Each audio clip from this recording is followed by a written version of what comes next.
फैसल साहब कैसे हैं आप? बहुत बहुत शुक्रिया जी, अल्लाह का शुक्र। आज चप्पल तो आपकी मौजूद है, दुपट्टा कहाँ गया?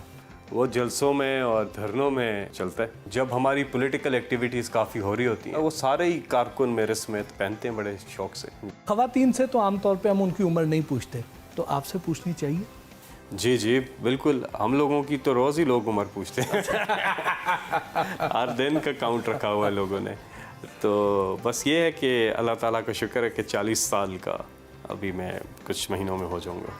लेकिन आप लगते नहीं है 40 साल। ये आपकी ज़रा नवाजी है और अच्छी बात है, आप कह रहे हैं कि इट्स अ कॉम्प्लीमेंट कि मैं लगता नहीं हूँ। हाँ जी। खान साहब से पहली मुलाकात किस उम्र में हुई? मैं 16 साल का था, ये 1996 की बात है, अक्टूबर का महीना था। वो एक कॉर्नर मीटिंग हो रही थी, मैं स्टेज पे गया, खान साहब से कहा कि मैं आपके बारे में कुछ कहना चाहता हूँ। उन्होंने कहा कहो। मैं नहीं, माइक पे कहना चाहता हूँ। तो उन्होंने स्टेज सेक्रेटरी को कहा इस बच्चे को भी मौका दो। तो मैंने खैर 2-3 मिनट की बातें की। बेनज़ीर नवाज़ शरीफ बार बार आ रहे हैं और अल्लाह ने हमें एक ऑप्शन दिया है एक तब्दीली के लिए, और उस पर मैंने कोई गुफ्तगू की। तो मैं खैर करके बैठ गया। फिर तो इमरान खान साहब ने उस स्टेट सेक्रेटरी से मेरा नाम पूछा, और नाम पूछने के बाद उन्होंने अपनी स्पीच में मेरा नाम लिया और बड़ा मोटिवेट किया। बस वो जब ख़त्म हुआ कॉर्नर मीटिंग तो वो निकल रहे थे, तो मैंने कहा मैंने आपके साथ काम करना है और आपको मिलना है। तो फिर उन्होंने ऑफिस बुलाया। बस वो दिन और आज का दिन उनके साथ हूँ। आप जैसे खूबसूरत नौजवान तो 16 साल की उम्र में किसी और को मिलना चाहते हैं, आप खान साहब को मिलने चले गए। ये घर की जो हमारी एक परवरिश थी ना, और एक बड़ा जो माहौल था, उसमें ये था कि अम्मी जो हैं वो घर से बाहर नहीं निकलने देती थी शुरू में, बिल्कुल भी। और सब कुछ हमने घर के अंदर ही किताबें पढ़नी, या बड़ी ऐसी हमारी बड़ी एक सोच और फ़िक्र की छोटी उम्र में ही। और फिर ख़ास तौर पे टेलीविज़न के ऊपर पीटीवी के जो पुराने ड्रामे थे, मन चले का सौदा, वारिस, फिर बाद में निजात, चांद घिरन, इन ड्रामों ने बड़ा रोल प्ले किया। फिर इमरान खान साहब जब सियासत में आए अप्रैल 1996 में, तो उनका कुछ इंटरव्यूज़ सुने। तो उस पहले से तैयारी थी कि बस किसी तरह से इमरान खान के साथ जो है ना, सियासत से कोई लगाव नहीं था। इसीलिए इमरान खान से लगाव था कि वो ट्रेडिशनल सियासतदान ही नहीं थे। तो हम जैसे बच्चों को वो बहुत ज़्यादा अपील करते थे। और शुरू के जो हमारे जलसे भी थे, उसमें छोटे छोटे बच्चे जो हैं वो शिरकत करते थे। आप तो बड़े क्रिएटिव माइंडेड हैं। मार्केटिंग और एडवर्टीज़मेंट ये आपका शोबा रहा है, तो इसका और सियासत का तालमेल तो कहीं नहीं बनता है, क्योंकि सीधा उसमें भी आप पब्लिक को से कम्युनिकेट कर रहे होते हैं, और इसमें भी आप पब्लिक से कम्युनिकेट कर रहे थे। उसमें भी आपका नब्ज़ पब्लिक की नब्ज़ पे होता है, आपका ग्रिप होता है कि क्या सेंटिमेंट्स हैं। इसमें भी यही होता है। उसमें तो प्रॉफिट कमाना होता है, इसमें पब्लिक की खिदमत है। इसमें प्रॉफिट ये है कि आपका वोट बैंक बढ़ता है। और मैं इसलिए पीटीआई की मार्केटिंग को शुरू से देखता रहा, ब्रांडिंग को, मार्केटिंग को, क्योंकि दोनों फील्ड जो हैं, क्योंकि मेरी फील्ड वो थी इश्तिहार बनाना, तो यहाँ पे भी ज़्यादातर काम मैंने पीटीआई की जितने वीडियोज़ हैं, इमरान खान की लाइफ के ऊपर या धरने के बीच में जो कुछ चलते थे, तो मुझे फिर अपनी फील्ड की वजह से आसानी हो गई। घर का माहौल कैसा था जिसने आपको इतना मल्टी टैलेंटेड बल्कि मल्टी डायमेंशनल बना दिया? जी बहुत ही अच्छा सवाल है, क्योंकि इसमें मेरी अम्मी ने सईदा बेगम 2-3 महीने पहले वो फौत हो गई हैं, उन्होंने बहुत बड़ा रोल प्ले किया। मुझे याद है कि जब मैं छोटा था तो मुझे रेडियो का बहुत शौक था। तो मैं ये टोनी ग्रेग, बिल लॉरी, इन चैपल, चैनल 9, ये एक ऑस्ट्रेलिया का चैनल है, इनकी कॉमेंट्री आती थी। तो मुझे क्रिकेट मैच में इंटरेस्ट हो ना हो, कॉमेंट्री ज़रूर सुनता था। फिर ज़ाहिर पाकिस्तान की भी कुछ आवाज़ें थी, जैसे शफ़ी मोहम्मद शाह हैं, खालिद हमीद हैं, तलत हुसैन हैं, तारिक अजीज़ हैं, नईम बुखारी हैं, होस्टिंग के लिए मोइन अख्तर साहब हैं।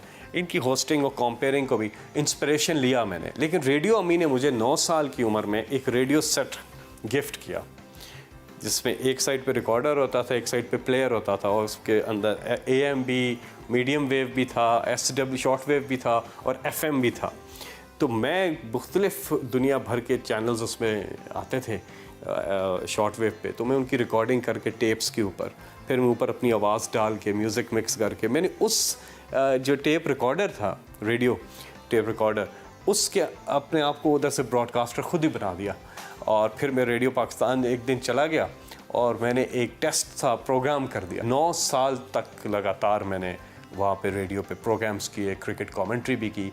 आज भी मैं कभी कभी टाइम मिलता है तो कभी कभी कमेंट्री कर देता हूँ। वो कहते ना, है जुस्तजू के खूब से खूब तर कहाँ, अब देखिए जाके ठहरती है नज़र कहाँ। Deputy governor state bank of Pakistan Murtaza Syed मुलाकात के लिए उनके दफ्तर आए। आप अपने घर में मंजिले भैया थे, तो बहन भाइयों से कैसा ताल्लुक था?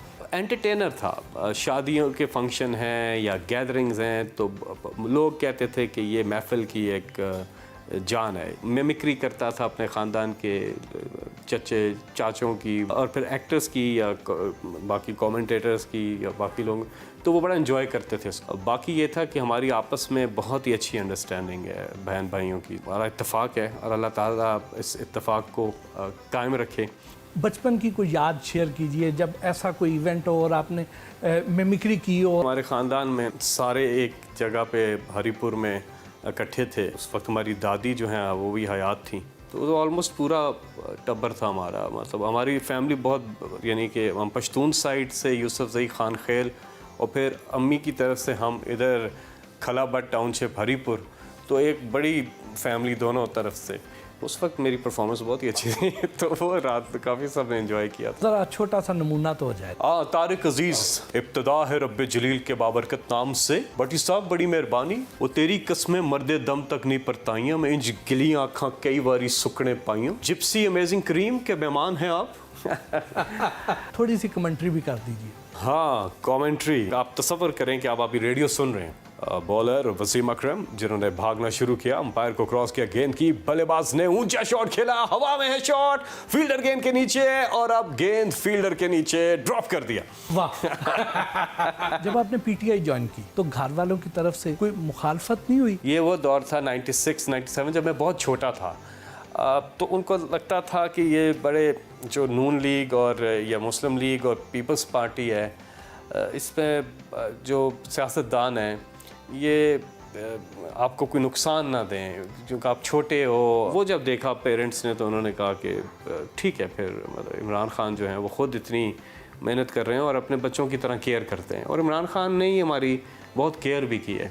ख़ास तौर पे मैं अपना तो बता सकता हूँ कि मैं कुछ भी नहीं, अल्लाह ताला का फ़ज़ल है और उसके बाद इमरान खान साहब ने यहाँ तक पहुँचाया और हाथ पकड़ के ट्रेनिंग की, बताया, ख्याल रखा जिस तरह बाप अपने बच्चों का ख्याल रखते हैं। खान साहब के धरने हों या जलसे हों, आपकी होस्टिंग के बगैर मुकम्मल नहीं होते। मेरे अलावा भी कई जलसे हुए हैं और बहुत ही कामयाब हुए हैं। मैं अगर अभी काउंट करूं तो देखूं तो मैंने तो 50% से ज़्यादा जलसे नहीं भी किए, 600 से ज़्यादा जलसे मैंने किए। सैफुल्लाह नियाज़ी हैं हमारी पार्टी के चीफ ऑर्गेनाइज़र। 2011 की मैं बात कर रहा हूँ, बनी गाला में इमरान खान साहब के साथ बैठ के ना हमने इन जलसों को एक नया रंग देने की स्ट्रैटेजी बनाई। पूरा एक क्यू शीट बनी, उसमें फिर जलसों के अंदर हमने सेगमेंट्स रखे। पहले जलसे जो होते थे उससे पंडाल में चौधरी हशमत दाखिल हो रहे हैं अपने काफिले, ये अनाउंसमेंट्स होती रहती थी। हमने कहा कि ये लोग तो बोर होते हैं इन चीज़ों से और आखिर में तकरीरें हो कि सब चले जाए।